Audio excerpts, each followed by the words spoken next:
பெயரிடுவீர். அவர் பெரியவராயிருப்பார். எப்படி இருப்பார்? அவர் பெரியவராயிருப்பார் அல்லது உன்னதராக இருப்பார். எப்படி அவர் பெரியவராக இருப்பார்? அவர் கடவுளின் மகன் எனப்படுவார். இது ஒரு பக்கம். அவர் கடவுளின் மகன் எனப்படுவார். அடுத்த பக்கம் மறுபுறம் என்ன சொல்லப்படுகிறது? அவரது தந்தையாகிய தாவீதின் அரியணையை ஆண்டவர் அவருக்கு கொடுப்பார். யாக்கோபின் மீது அவர் என்றென்றும் அரசாழ்வார்.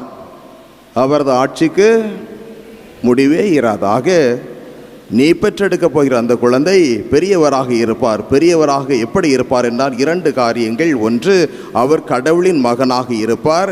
மற்றொன்று, அவர் அரசராக தாவீதின் மகனாக இருப்பார். அது எப்படிப்பட்ட தாவீதின் மகன்? அவரது ஆட்சிக்கு முடிவே இராது. நம்ம சொல்லுவோம் இல்லையா, கட்சிகளுக்கு நிரந்தர முதல்வர். அதே போல இயேசு யாரு? நிரந்தர மன்னர். இது மகிழ்ச்சியான செய்தியா, கவலைக்குரிய செய்தியா? மிகப்பெரிய ஒரு பாக்கியமான செய்தி. கடவுளுடைய மகனையே தனது உதரத்தில் தாங்கி அந்த மகனுக்கே உரு கொடுக்கக்கூடிய, அந்த மகனை உலகத்தில் கொண்டு வரக்கூடிய மிக உன்னதமான செய்தி, பாக்கியமான செய்தி.